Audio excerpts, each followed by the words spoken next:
जगन्नाथाय नमः नमः।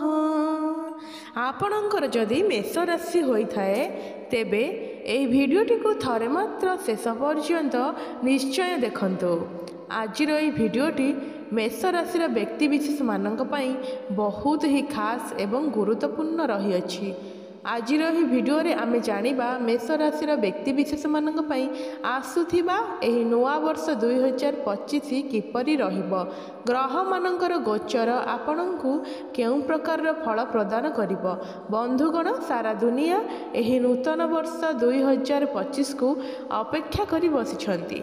कौन सबु साथी रे नहीं आसिबो एही नवा वर्ष 2025 मसीहा, केते सुख एवं केते दुख नहीं करी ए नवा वर्ष 2025 आसिबो। ए 2025 वर्ष रे आमे किछि पाइबा ना किछि हराइबा, एही सब विषय रे आज ए भिडियो रे विस्तार भाव रे जानिबा। बंधुगण, यह कार्यक्रम आपणकर जन्म राशि चंद्र राशि उपर आधारित। एहा पूर्वरु जदि आपणकर भी मेष राशि होइथाए एवं आपण भी ईश्वर को सच्चा हृदय रे भक्ति करुथांती, विश्वास करुथांती, तेबे एही भिडियोटी को लाइक करी कमेंट बॉक्स रे जय हनुमान जय माँ लक्ष्मी अवश्य लिखि दियंतु। बंधुगण, ज्योतिष अनुसार चंद्रदेव प्रत्येक 2.5 दिन रे थरे राशि परिवर्तन करिथांती। सूर्यदेव प्रति मासरे थरे राशि परिवर्तन करिथांती। शनि 2.5 वर्ष रे थरे, राहु एवं केतु प्रति 1.5 वर्ष रे थरे राशि परिवर्तन करिथांती एवं देवगुरु बृहस्पति प्रति वर्ष रे थरे राशि परिवर्तन करिथांती। किंतु एही 2025 वर्षटी एपरि एक वर्ष अटे, एही वर्ष रे 4 मुख्य ग्रह माने राशि परिवर्तन करुछंती। शनि, राहु, केतु एवं देवगुरु बृहस्पति एही 4 मुख्य बड़ ग्रह राशि परिवर्तन करुछंती। एही 4 मुख्य ग्रहंकर राशि परिवर्तन द्वारा आपणकर जीवन उपरे कौन प्रभाव पड़िबा पई जाउअछि, आपणकर आर्थिक स्थिति उपरे किपरि प्रभाव पड़ापी जाऊँगी, आपणकर स्वास्थ्य, शिक्षा, प्रेम संपर्क, वैवाहिक जीवन, भाग्य, क्यारियर एवं व्यापार वाणिज्य उपरे विस्तार भाव में आलोचना करवा। बंधुगण, मेष राशि हेउछि मंगल ग्रहंकर राशि एवं अंक शास्त्र गणना अनुसार एही 2025 वर्षटी हेउछि मंगल ग्रहंकर वर्ष। आपण माने अनेक भिडियो रे देखिथिबे जे मेष राशि व्यक्ति विशेष मानक पई शनिंकर महादशा शनि 7.5 आरंभ हेबाकू जाउअछि एवं शनिंकर 7.5 बहुत दुखदायक होइथाए। किंतु मेष राशि व्यक्ति विशेष मानक पई एही वर्ष अनेक गुड़िए भल खबर मध्य नहीं करी आसुअछि। कारण एही वर्ष राहु आपणଙ୍କୁ शुभ फल प्रदान करिवे। शनि खराब स्थिति रे रहुथिले मध्य बृहस्पति आपणଙ୍କୁ भल फल प्रदान करिवे। ए देवगुरु बृहस्पति आपणଙ୍କର आशीर्वाद देवे, शुभ फल प्रदान करिवे। तेबे प्रथमे जानिनेबा एही वर्ष मुख्य ग्रह मानकर गोचर किपरि रहिबो। प्रथम ग्रह हेउछि शनिदेव। सबुठारु बड़ ग्रह हेउछन्ति शनिदेव, जे कि आपणकर द्वादश भाव में मीन राशि गोचर करिवे। 29 मार्च 2025 रे शनिदेव आपणकर द्वादश भाव को चलन करिवे। एहा द्वारा मेष राशि व्यक्ति विशेष मानकर शनि 7.5 आरंभ हेबो। द्वितीय गोचर हेउछि 15 मई 2025 रे देवगुरु बृहस्पतिंकर। देवगुरु बृहस्पति आपणकर तृतीय घरे गोचर करिवे बा मिथुन राशि रे गोचर करिवे। तृतीय घरे बृहस्पतिंकर गोचर शुभ होइथाए। 19 मई 2025 रे राहु आपणकर एकादश भाव रे बा कुंभ राशि रे गोचर करिवे। केतु आपणकर पंचम भाव रे बा सिंह घरे गोचर करिवे।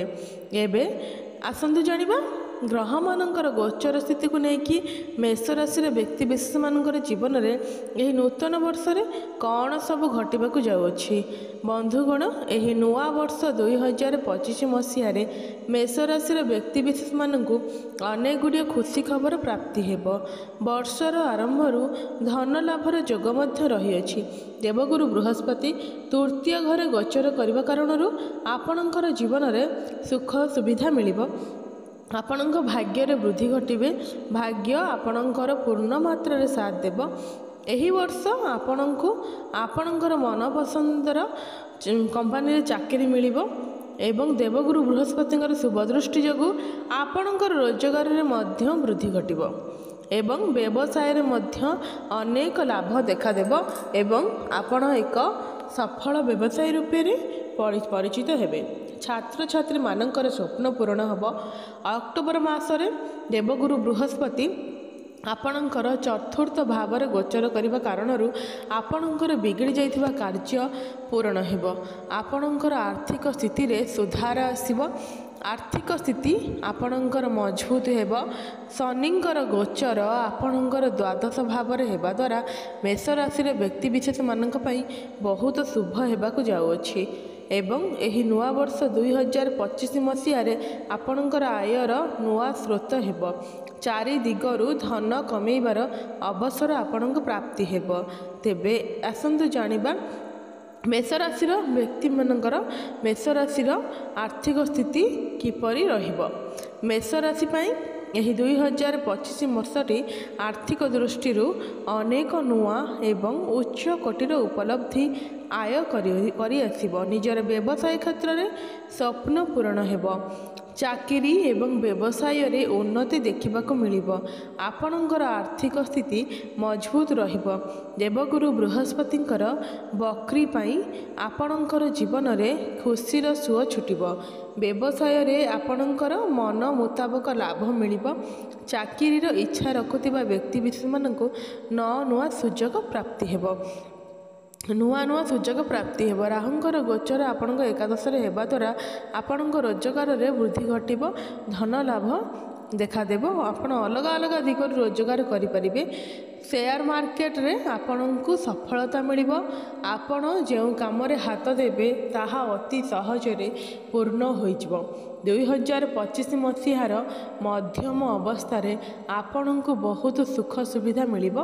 ଆପଣଙ୍କର ସହଜରେ ମାନ ସମ୍ମାନ ପ୍ରତିଷ୍ଠା ପ୍ରାପ୍ତି ହେବ। କଳା, ସାହିତ୍ୟ, ସଙ୍ଗୀତ ଏବଂ ରିସର୍ଚ୍ଚ କ୍ଷେତ୍ରରେ ଆପଣଙ୍କୁ ଅନେକ ଗୁଡ଼ିଏ ସଫଳତା ମିଳିବ। ଆପଣଙ୍କୁ ଏହି କ୍ଷେତ୍ରରେ ମାନ ସମ୍ମାନ ଏବଂ ଯଶ ଖ୍ୟାତି ପ୍ରାପ୍ତି ହେବ। ଏହି ବର୍ଷ ଆପଣ ପୁରୁଣା କରଜରୁ ମୁକ୍ତି ପାଇବେ। ନାରୀମାନଙ୍କ ପାଇଁ ଏହି ବର୍ଷ ଧନ ରୋଜଗାର କରିବାର ଅନେକ ପ୍ରକାର ସୁଯୋଗ ଏବଂ ସୁବିଧା ପ୍ରାପ୍ତି ହେବ। ନିଜର କୌଣସି ବ୍ୟବସାୟ ଆରମ୍ଭ କଲେ ସଫଳତା ନିଶ୍ଚିନ୍ତ ପ୍ରାପ୍ତି ହେବ। ଛାତ୍ରଛାତ୍ରୀମାନଙ୍କ ପାଇଁ ବର୍ଷର ଶେଷ ସମୟ ବହୁତ ଭଲ ରହିବ। ଜମିବାଡ଼ି ବ୍ୟବସାୟରେ ଉନ୍ନତି ଦେଖାଦେବ। ଆପଣଙ୍କୁ ପୈତୃକ ସମ୍ପତ୍ତିରୁ ଲାଭ ପ୍ରାପ୍ତି ହେବ। ଏହି ବର୍ଷ ଆପଣ ପ୍ରତ୍ୟେକ ଦିନ ସୂର୍ଯ୍ୟଦେବଙ୍କୁ ଅର୍ଘ୍ୟ ଦେଲେ ଆପଣଙ୍କର ଭାଗ୍ୟ ଉଦୟ ହେବା ସହିତ ଆପଣଙ୍କର ମାନ ସମ୍ମାନ ବଢ଼ିବ। ଏବେ ଜାଣିବା ଆପଣଙ୍କର ଜୀବିକା ବା କ୍ୟାରିୟର ବିଷୟରେ। କ୍ୟାରିୟର ଦୃଷ୍ଟିରୁ ଦେଖିଲେ ଏହି ନୂଆବର୍ଷ 2025 ମସିହାଟି ଆପଣଙ୍କୁ ବହୁତ କିଛି ଦେଇକରି ଯିବ। ଆପଣଙ୍କୁ ନୂଆ ନୂଆ ସୁବିଧା ଏବଂ ସୁଯୋଗ ପ୍ରାପ୍ତି ହେବ। ଦେବଗୁରୁ ବୃହସ୍ପତିଙ୍କର ଶୁଭ ଦୃଷ୍ଟି ଆପଣଙ୍କ କ୍ୟାରିୟରକୁ ପ୍ରଚଳିତ କରିବ। ବ୍ୟବସାୟ ଆପଣଙ୍କର ଧୀରେ ଧୀରେ ବଢ଼ିବ କିନ୍ତୁ ବହୁତ ଭଲ ଫଳ ମିଳିବ। ଛାତ୍ରଛାତ୍ରୀମାନଙ୍କୁ ସୁବର୍ଣ୍ଣ ସୁଯୋଗ ମିଳିବ।